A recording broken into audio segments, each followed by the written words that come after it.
মুহূর্তে চমক একদিকে বিধানসভায় যেখানে তৃণমূলের বিদ্রোহীরা বাড়ছে এবং তার আজ একেবারে সরাসরি নবান্ন পর্যন্ত পৌঁছে গিয়েছে।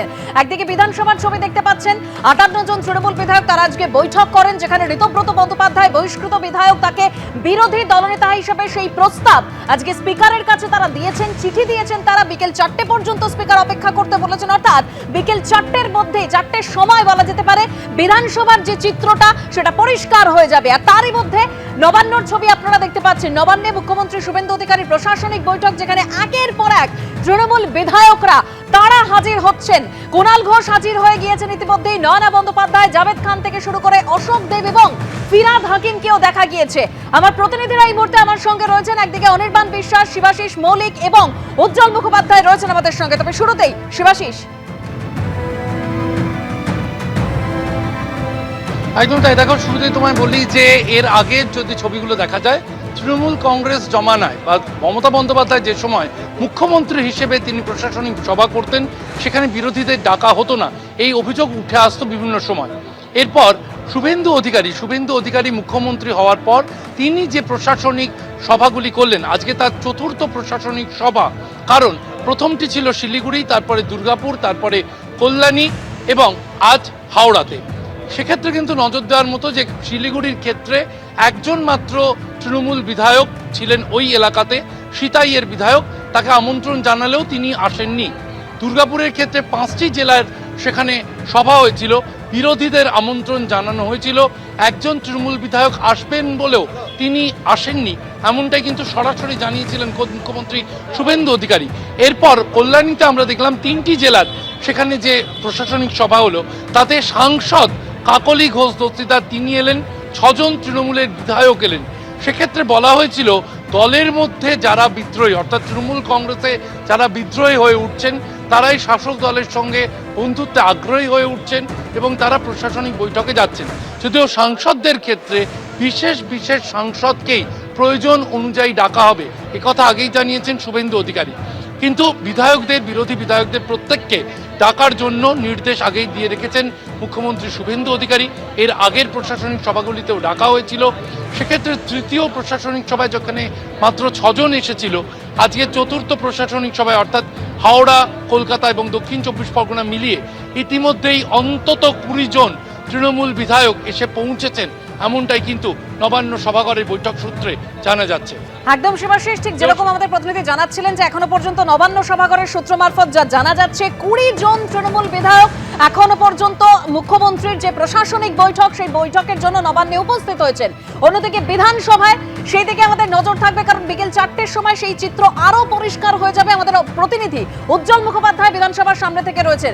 উজ্জ্বল, তৃণমূলের হাড়ের 1 মাসের মধ্যে একেবারে তৃণমূলের এই অবস্থা, অর্থাৎ নতুন যে তৃণমূল, আসল তৃণমূল বলে দাবি করে স্পিকারের কাছে ইতিমধ্যে চিঠি জমা পড়েছে, অর্থাৎ নতুন তৃণমূলের জন্ম শুধু সময়ের অপেক্ষা।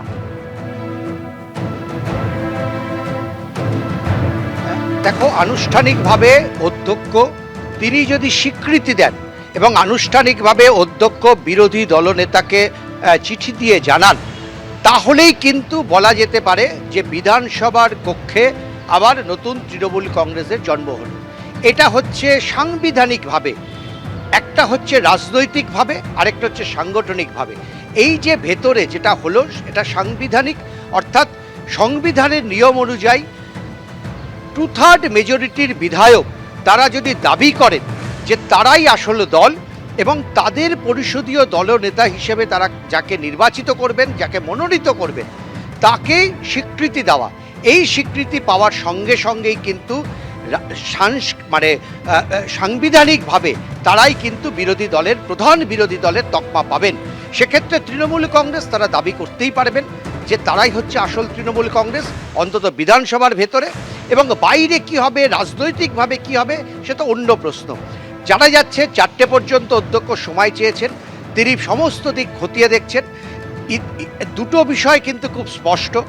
এক, আমরা এর আগের বার দেখেছিলাম শোভনদেব চট্টোপাধ্যায় যে চিঠি দিয়েছিলেন, সেই চিঠিতে অন্তত 14 জন যাদের ব্লক লেটারে নাম লেখা ছিল, যারা সই করেননি, সই বিভ্রাটের কারণে সিআইডি তদন্ত চলছিল।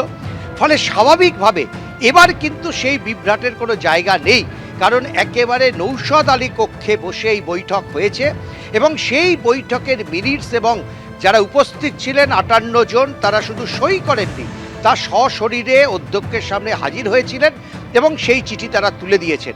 ফলে এই বিষয়গুলো খুঁটিনাটি দেখার আর কোনো জায়গা নেই।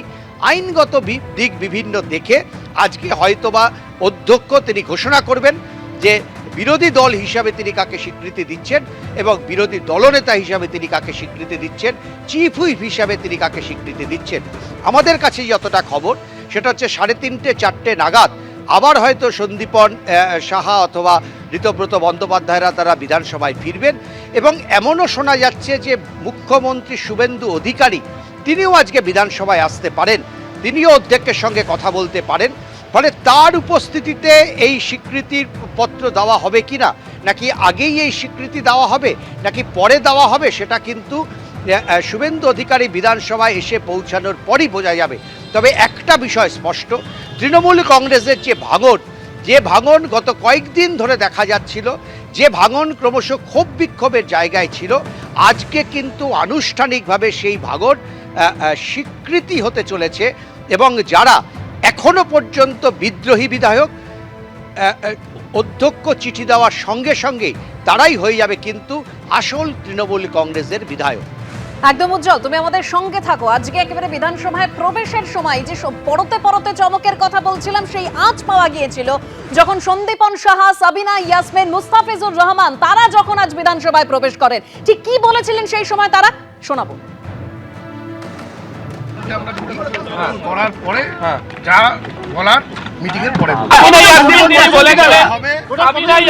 বলে গেলেন যে আমরা বিরোধী দলনেতা নতুন করে স্থির করতে চাই, সন্দীপন এবং ঋতব্রত যা সিদ্ধান্ত নিচ্ছে আমরা সহমত পোষণ করে এগোবো। সেইটা দেখুন আমাদের মিটিংটা হোক, মিটিংটা না হলে কিছু বলতে পারবো না। কতজন থাকবেন আজকে সঙ্গে? কতজন থাকবেন? দেখতে পারবেন, সংখ্যাটা দেখতে পারবেন। More than 2/3। সকলে যারা আমরা এমএলএ আছি, তৃণমূল কংগ্রেসের যারা আমরা এমএলএ আছি, সবাই মিলে এটা আমরা অর্গানাইজ করি। কতদিন আছেন আজকে? দেখতে পাবেন, একটু পরে আমরা জানিয়ে দেব। কি হবে আজকে? আমরা বিরোধী দলনেতা কে হবে সেটাকে নিয়েই আজকে বিধানসভায় তৃণমূল কংগ্রেসের মেজরিটি আমরা এমএলএরা আলোচনা করে আজকে ঠিক করব।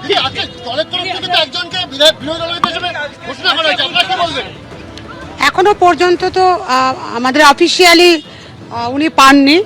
আমরা 80 জন এমএলএ একসঙ্গেই আছি। এখন ভিতরে গিয়ে কি পরিস্থিতি আছে আমাকে দেখতে দিন। দেখুন, বিধানসভায় যাচ্ছি আমরা পশ্চিমবাংলার জনগণের জন্য।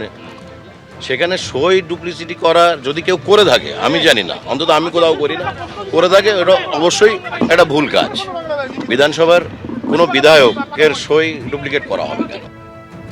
58 জন বিধায়ক আজ বৈঠক করেন, যেখানে ঋতব্রত বন্দ্যোপাধ্যায় বহিষ্কৃত বিধায়ক, তার নাম বিরোধী দলনেতা হিসেবে প্রস্তাব করা হয় এবং সেটা স্পিকারের কাছে সেই চিঠি পর্যন্ত দেওয়া হয়েছে। বিকেল 4টে পর্যন্ত স্পিকার তিনি সময় চেয়েছেন। যেরকম সূত্রের খবর পাওয়া যাচ্ছে, আবারও 3:30-4টে নাগাদ সন্দীপন সাহা, ঋতব্রত বন্দ্যোপাধ্যায়রা তারা বিধানসভায় আসবেন। মুখ্যমন্ত্রী শুভেন্দু অধিকারীরও বিধানসভায় আসার কথা রয়েছেন। অর্থাৎ এই যে নতুন তৃণমূল, সেটা আনুষ্ঠানিকভাবে স্বীকৃতি পেতে চলেছে, এরকমই কিন্তু খবর পাওয়া যাচ্ছে।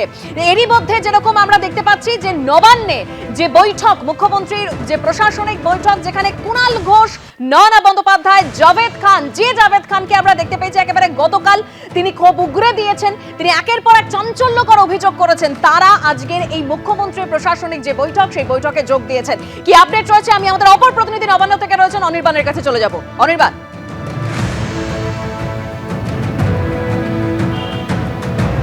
দেখো, আজকে নবান্ন সভাঘরে যে বৈঠক হচ্ছে, সেই বৈঠক কিন্তু রাজনৈতিকভাবে অত্যন্ত গুরুত্বপূর্ণ। তার কারণ আমরা সকাল থেকেই দেখেছি যে বিধানসভায় কিভাবে বিরোধী বা বিদ্রোহী তৃণমূল বিধায়করা তারা কিন্তু তাদের বিরোধী দলনেতা বেছে নেওয়ার জন্য তারা একত্রিত হয়েছিলেন, তারা বৈঠক করেছেন। 58 জন উপস্থিত ছিলেন এবং তার থেকেও বড় চমক যদি রাজনীতিতে থেকে থাকে, সেটা হচ্ছে নবান্নে আজকে মুখ্যমন্ত্রী শুভেন্দু অধিকারীর ডাকা প্রশাসনিক বৈঠক, যেটা কিনা আজকে হাওড়া, দক্ষিণ 24 পরগনা এবং কলকাতাকে নিয়ে হচ্ছে।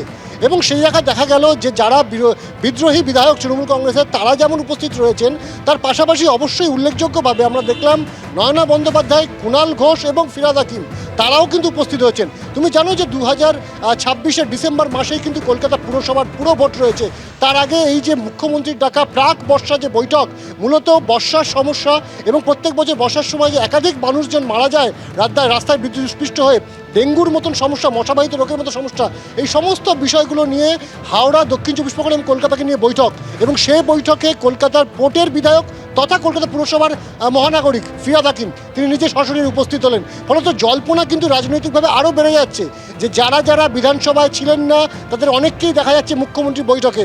তাহলে কি তাদেরও সুর বদল হচ্ছে, নাকি তারা সম্পূর্ণভাবে নিজের এলাকা বা কলকাতার ভালোর কথা চিন্তা করে তারা দলকে জানিয়েই তারা এই বৈঠকে এসছেন? ফলত তারা বৈঠক থেকে বেরোলেই সেই বিষয়টা স্পষ্ট হবে। কিন্তু রাজনৈতিকভাবে তাৎপর্যপূর্ণ এই কারণেই, কারণ বিধানসভায় আজকে যে সমস্ত বিরোধী বা বিদ্রোহী তৃণমূল বিধায়করা উপস্থিত ছিলেন তাদের একটা বড় অংশ তো এসছেনই, তার সাথে সাথে কুণাল ঘোষের উপস্থিতি, নয়না বন্দ্যোপাধ্যায়ের উপস্থিতি, এমনকি ফিরহাদ হাকিমের উপস্থিতি। পক্ষান্তরে বলে রাখা ভালো, এই তিনজনই কিন্তু মমতা বন্দ্যোপাধ্যায়ের সাথে শেষ কালীঘাটে যে বিধায়কদের বৈঠক হয়েছিল সেই বৈঠকেই তিনজন ছিলেন। এবং উল্লেখযোগ্যভাবে জাভেদ খান, যিনি গতকালই আমাদের ক্যামেরার সামনে তিনি বিদ্রোহী হয়েছিলেন, বিভিন্ন কথা বলছিলেন দলের বিরুদ্ধে, আজ বিদ্রোহী বিধায়কদের সঙ্গে তিনি বৈঠক করেছেন। ফলত আজকের এই বৈঠকে তৃণমূলের এই সমস্ত বিধায়কদের যোগদান সেটা রাজনৈতিকভাবে যথেষ্ট তাৎপর্যপূর্ণ। এবং এই মুহূর্তে আমরা যেটা জানতে পারছি, বৈঠক আর কিছুক্ষণের মধ্যেই শেষ হবে। এবং ফিরহাদ হাকিম মূলত যেহেতু কলকাতা পুরসভার তিনি দায়িত্বে, 144টি ওয়ার্ডের দায়ভার তার উপরে রয়েছে। ফলত কলকাতায় প্রত্যেক বছর বর্ষায় যে ধরনের সমস্যা হয় সেই সমস্যা নিয়ে কীভাবে সেটা থেকে বেরিয়ে আসা যায়, রাজ্য সরকারের সাথে একটা সবিস্তার আলাপ আলোচনা হবে। এবং যেটা জানতে পারছি যে ফিরহাদ হাকিমকে কিন্তু বৈঠকে বলতেও দেওয়া হচ্ছে এবং তিনি তার সমস্যার কথা কিন্তু মুখ্যমন্ত্রী শুভেন্দু অধিকারীর সামনে তুলে ধরছেন। একদম অনির্বাণ, তুমি আমাদের সঙ্গে থাকো। একদিকে অর্থাৎ বিদ্রোহীদের জোর ধাক্কা, যেখানে তৃণমূল একেবারে ভেঙে চুরমার, ভোটে হারের 1 মাসের মধ্যেই ভেঙে চুরমার তৃণমূল। ইতিমধ্যে যা খবর পাওয়া যাচ্ছে, এই যে বৈঠক চলছে, প্রশাসনিক বৈঠক নবান্ন সভাঘরে, সেখানে ফিরহাদ হাকিম তিনি বক্তব্য রাখছেন। আগে যে ছবি আমরা দেখতে পেয়েছি, বিরোধীদের বলার সুযোগ থাকতো না, যেখানে মুখ্যমন্ত্রী হিসেবে শপথ নেওয়ার পর শুভেন্দু অধিকারী তিনি স্পষ্ট জানিয়ে দিয়েছেন বিরোধীদের বলার সুযোগ থাকবে এবং বিরোধীরা যদি কোনো চিঠি লেখে তার প্রাপ্তি স্বীকারও তারা পাবেন। একেবারে সেটা শুভেন্দু অধিকারী তিনি স্পষ্ট করে দিয়েছিলেন। আগের সরকার তৃণমূল জামানায় আমরা দেখেছিলাম যে বিরোধীদের বলার কোনো সুযোগ থাকতো না। একের পর এক সেই অভিযোগও আমাদের সামনে এসেছে।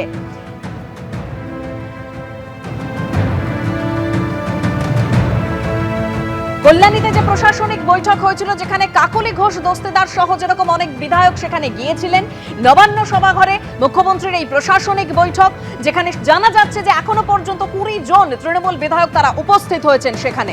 আর এরই মধ্যে যেরকম বলছিলাম যে পরতে পরতে চমক, একেবারে সকাল থেকে সেই টানটান উত্তেজনা বিধানসভায়, সেই বিধানসভায় একেবারে ভোটে হারের 1 মাসের মধ্যে যেভাবে তৃণমূল চুরমার হয়ে গেল ভেঙে, বিদ্রোহীদের যে জোর ধাক্কা, এবার যা খবর পাওয়া যাচ্ছে একেবারে এক্সপোজ করেছে তৃণমূল কংগ্রেস। সেই এক্সপোস্টে তৃণমূলের তরফে উল্লেখ করা হয়েছে যে সব কমিটি ভেঙে দেওয়া হলো। তৃণমূল যুব, টিএমসিপি, মহিলা কমিটি ভেঙে দেওয়া হয়েছে। কাজের মূল্যায়নের ভিত্তিতে নতুন কমিটি গঠিত হবে বলে এক্সপোস্টে তৃণমূলের তরফে উল্লেখ করা হয়েছে। যে পোস্টও আপনারা দেখতে পাচ্ছেন, অল ইন্ডিয়া তৃণমূল কংগ্রেসের এই পোস্ট, যে পোস্টে উল্লেখ করা হয়েছে যে কমিটি ভেঙে দেওয়া হয়েছে, তৃণমূল যুব, টিএমসিপি, মহিলা কমিটি ভেঙে দেওয়া হয়েছে, নতুন করে সেই কমিটি সাজানো হবে। আমি চলে যাব আমাদের অপর প্রতিনিধি বিধানসভা থেকে রয়েছেন কৃষ্ণেন্দু অধিকারী। কৃষ্ণেন্দু, একদম বিকেল 4টে, সেই 4টের সময় একদম পরিষ্কার হয়ে যাবে বিধানসভার চিত্রটা। একেবারে 58 জন বিধায়ক তারা আজকে বৈঠক করলেন। ঋতব্রত বন্দ্যোপাধ্যায়, তার নাম বিরোধী দলনেতা হিসেবে প্রস্তাব দেওয়া হয়েছে, একেবারে স্পিকারের কাছে চিঠি দেওয়া হয়েছে। অর্থাৎ সকাল থেকে পরতে পরতে চমক। একদমই ঠিক। 4টের সময় সাংগঠনিকভাবে স্পষ্ট হবে, সাংবিধানিকভাবে স্পষ্ট হবে যে এই যে 58 জন চিঠি দিলেন তারা বিরোধী দলের মর্যাদা পাচ্ছেন কিনা এবং পাশাপাশি তাদের বিরোধী দলনেতা স্বীকৃতি পাচ্ছেন কিনা। কিন্তু তার আগে যে রাজনীতিটা বা রাজনৈতিক প্রেক্ষাপটটা সকাল থেকে দেখা গেল, তার পরতে পরতে চমক বললে কম বলা হয়। তুমি জানো যে 4 তারিখ, মে মাসের 4 তারিখ, এখন বাজে 3:13, এই সময় স্পষ্ট হয়ে গিয়েছিল যে তৃণমূল আর ক্ষমতায় থাকছে না। 15 বছর পর তৃণমূল জমানার অবসান ঘটছে এবং তার আজকে জুন মাসের 3 তারিখ, এখনো পর্যন্ত 1 মাসও হয়নি, সেই 3:15 বা 3:13 নাগাদ এটা স্পষ্ট হয়ে গেল যে তৃণমূলটা আর অটুট থাকছে না। এটা স্পষ্ট হয়ে গেল, কারণ তৃণমূলে মমতা বন্দ্যোপাধ্যায়ের সিদ্ধান্তই শেষ সিদ্ধান্ত। অভিষেক বন্দ্যোপাধ্যায়ের চিঠি যেটা বিধানসভায় পাঠানো হয়েছিল সেটাই শেষ সিদ্ধান্ত বলতে এতদিন মানা হয়েছিল, কিন্তু তৃণমূলের তরফ থেকেই 58 জন বিধায়ক তারা আলাদা একটা পরিষদীয় দল তৈরি করলেন এবং সেখানে ঋতব্রত বন্দ্যোপাধ্যায়কে বিরোধী দলনেতা হিসেবে মনোনয়ন দিলেন। এমনকি উপ নেতা হিসেবে 4 জনকে চিহ্নিত করা হয়েছে, শিউলি সাহা, জাভেদ খান, সাবিনা ইয়াসমিন এবং সন্দীপন সাহা, এবং চিফ হুইপ আকরমুজ্জামানকে চিহ্নিত করা হয়েছে বা মনোনয়ন দেওয়া হয়েছে। যেখানে শোভনদেব চট্টোপাধ্যায় এবং ফিরহাদ হাকিম চিফ হুইপ হিসেবে ছিলেন, শোভনদেব চট্টোপাধ্যায় বিরোধী দলনেতা হিসেবে ছিলেন। মমতা বন্দ্যোপাধ্যায় অর্থাৎ কালীঘাটের সিদ্ধান্তকে বুড়ো আঙুল দেখিয়ে তৃণমূলের 80 জনের মধ্যে 2 জনকে বাদ দিলে সন্দীপন সাহা এবং ঋতব্রত বন্দ্যোপাধ্যায় তাদের বহিষ্কার করা হয়েছে। 78 জনের মধ্যে 58 জন তারা অন্য একটা পরিষদীয় দল তৈরি করছে। এটা নজিরবিহীন ঘটনা। তৃণমূল ভেঙে চুরমার হয়ে গেছে এবং ঠিক সেই সময় যারা এই প্রেক্ষাপটেও মমতা বন্দ্যোপাধ্যায়ের সঙ্গে গুটিকতক বিধায়ক আছেন, গতকাল যারা ওয়াই চ্যানেলে মমতা বন্দ্যোপাধ্যায়ের সঙ্গে ছিলেন, অর্থাৎ কুণাল ঘোষ বা ফিরহাদ হাকিম কিংবা নয়না বন্দ্যোপাধ্যায় কিংবা অশোক দেব, তারা এখন শুভেন্দু অধিকারীর সঙ্গে, রাজ্যের মুখ্যমন্ত্রীর সঙ্গে প্রশাসনিক বৈঠক করছেন। প্রশাসনিক বৈঠকে শাসক সরকার পক্ষ, বিরোধী পক্ষ একসঙ্গে কথা বলবে, আলোচনা করে রাজ্যের উন্নয়ন করবে, এটাই অভিপ্রেত। অন্যান্য রাজ্যে তাই হয়, কিন্তু বিগত দিনে আমাদের রাজ্যে সেই নজির ছিল না। এবং সেই প্রেক্ষাপটে যখন এই পরিস্থিতি তৈরি হচ্ছে, তখন তৃণমূলের তরফ থেকে পোস্ট করে জানানো হয়েছে যে সমস্ত কমিটি, সমস্ত শাখা সংগঠন ভেঙে দেওয়া হলো। তৃণমূলের তরফ থেকে পোস্ট করা হয়েছে। যে কথা তুমি বলছো যে বিদ্রোহীদের ধাক্কা একেবারে ভেঙে চুরমার হয়ে গেল তৃণমূল কংগ্রেস। এবিপি আনন্দ, এগিয়ে থাকে, এগিয়ে রাখে।